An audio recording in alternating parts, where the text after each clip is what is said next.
ಇಲ್ಲ ಇಲ್ಲ ಇಲ್ಲ ಇಲ್ಲ ನಾನು ಇವತ್ತಿಗೂ ನಾನು ಬಹಳ ಖುಷಿ ಪಡ್ತೀನಿ. ಏನಂದ್ರೆ ನಮ್ಮ ಮನೆ ಹತ್ರ ವಾಚ್ಮ್ಯಾನ್ ಮಕ್ಳಿದಾರೆ, ಇವತ್ತಿಗೂ ಅವ್ರಗಳೇ ಫ್ರೆಂಡ್ಸ್ ನನಗೆ. ಅಲ್ಲೊಬ್ಬ ವೀರಣ್ಣ ಅಂತಿದ್ದಾನೆ, ಅವನೊಂದು ವಾಚ್ಮ್ಯಾನ್ ಮಗ, ಅವನ್ನ ಕರ್ಕೊಂಡ್ ಬರ್ತಾನೆ, ಮನೇಲೆಲ್ಲ ಆಟ ಆಡಿಸ್ತಾನೆ. ನಾನು ಆಕ್ಚುಲಿ ಇದು ದೊಡ್ಡದಕ್ಕೆ ಕೇಳ್ಕೊಳ್ತಾ ಇದೀನೋ ಇನ್ನೊಂದು ನನ್ನ ಮಗ ಹಿಂಗ್ ಬೆಳೀತಾ ಇದ್ದಾನಂತ. ಆಕ್ಚುಲಿ ನಾನು ಅವ್ನಿಗೆ ಸ್ವಿಟ್ಜರ್ಲೆಂಡ್ ನಾನು ಸೈಕಲ್ ತಗೊಂಡ್ಬಂದೇವ್, ಯಾಕಂದ್ರೆ ನನಗಿಷ್ಟ. ನಾವ್ ಮಾಡ್ಲಿಲ್ಲ, ಅವ್ನ್ ಮಾಡ್ಲಿಲ್ಲ. ಆಕ್ಚುಲಿ ಅವ್ನು ಹುಟ್ಟಿದ ತಕ್ಷಣ ಅವ್ನ ಹಮ್ಮರ್ ಕಾರಲ್ಲಿ ಕರ್ಕೊಂಡ್ ಬರ್ಬೇಕು. ನಾನು ನನ್ನ ಹೆಂಡತಿಗೆ ಹೇಳಿದೆ, ಹೆಣ್ಣಾದ್ರೆ ಇದು A6 ತೆಗಿತೀನಿ ಕಣೆ, ಗಂಡಾದ್ರೆ ಹಮ್ಮರಲ್ಲೇ ನಾನು ಕರ್ಕೊಂಡ್ ಬರೋದು ನಾನು ನನ್ನ ಮಗನ್ನ. ಸೊ ಈ ತರ ನನ್ ಮೆಂಟಾಲಿಟಿ ಇದು. ಸೊ ಅವ್ನು ಫಸ್ಟ್ ನಾನು ಸೈಕಲ್ ತಗೊಂಡ್ಬಂದೆ, ಅವ್ನು ಇನ್ನೂ ಹೊಡಿಯಕ್ಕೆ ಬರ್ತಾರಲ್ಲ. ಹಾಗಲ್ಲಿ ಸ್ವಿಟ್ಜರ್ಲೆಂಡ್ ಅಲ್ಲಿ ಒಂದು ವುಡನ್ ಸೈಕಲ್ ಸಿಗುತ್ತೆ, ಪೆಡ್ಲಿಲ್ಲ, ಅದಕ್ಕೆ ಬರೀ ಹಿಂಗ್ ಬ್ಯಾಲೆನ್ಸ್ ಮಾಡೋದು, ಅದನ್ನ ತಗೊಂಡ್ಬಂದೆ ನಾನು. ಸರಿ, ಅದು ಒಂದಷ್ಟು ದಿನ ಆಟ ಆಡ್ದ ಪಾಪ ಇನ್ನೆಲ್ಲಿ ಅದು ಪೆಡ್ಲಿಲ್ಲ. ಬೇರೆ ಮಕ್ಕಳೆಲ್ಲ ಪೆಡಲ್ ಸೈಕಲ್ ಹೊಡಿತಾ ಇದ್ರು, ಇವ್ನು ಅದ್ರಲ್ಲೇ ಆಟ ಆಡಿರೋನು. ಸರಿ ಅಂತೇಳಿ ಇನ್ನೊಂದ್ಸಲಿ ನಾನು ಅದಕ್ಕೆ ವಿರಾಟ್ಗೆ ಹೋಗಿದ್ದಾಗ, ಸೊ ಅಲ್ಲಿಂದ ಇನ್ನೊಂದ್ ಸೈಕಲ್ ತಗೊಂಡ್ಬಂದೆ, ಪೆಡ್ಲಿರೋದೆಲ್ಲ ಇರೋದು.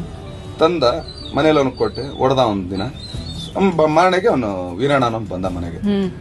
ಅವ್ನು ಮುಟ್ಟದ್ನಂತೆ, ಇವ್ನು ಹೊಡೆದ್ಬಿಟ್ಟಂತೆ. ಅವ್ನು ಹೊಡೆದಿದ್ದಕ್ಕೆ ಅವ್ನಿಗೆ ಏನ್ ಅನಿಸ್ತಾನೋ ಗೊತ್ತಿಲ್ಲ. ಸರಿ, ಅವ್ನ ಮನೆಗೆ ಹೋದ, ಇವ್ರು ಆಟ ಆಡಾಯ್ತು, ಬಂದ್ರು. ಸಾಯಂಕಾಲ ನಂತರ ಜೊತೆಲಿ ಕೂತ್ಕೊಂಡು ಯೂಶಲಿ ಒಂದ್ 8 ಗಂಟೆಯಿಂದ ಒಂದ್ 10 ಗಂಟೆ ತನಕ ಸ್ಪೆಂಡ್ ಮಾಡ್ತೀವಿ ಜೊತೆ. ಅಂದ್ರೆ ಕೂತ್ಕೊಂಡು ಇಬ್ರು ಅನಿಮಲ್ ಪ್ಲಾಂಟ್ ನೋಡ್ಕೊಂಡೇ ಕೂತ್ಕೊಳ್ಳೋದು, ಇನ್ನೇನು ಇಲ್ಲ ನನ್ಗೊಂದು ಕೆಲಸ. ಸೊ ನೋಡ್ಕೊಳ್ಬೇಕಾರೆ ಅವ್ನು ಎಷ್ಟು ಚೆನ್ನಾಗಿ ಅದನ್ನ, ಅಂದ್ರೆ ಯಾರನ್ನ ಹೇಳ್ಕೊಟ್ಟು ಇನ್ನೊಂದು ಬಂದಿಲ್ಲ ಅದನ್ನ. ನಾನಿಷ್ಟ ಹೇಳ್ದ, ನೋಡ್ ಪಪ್ಪ, ನೀನ್ ನನ್ ಪಪ್ಪ ಅಲ್ವಾ, ನೀನ್ ನೋಡಿದ್ರೆ ಶೂಟಿಂಗ್ ಮಾಡ್ತೀಯ, ದುಡ್ಡು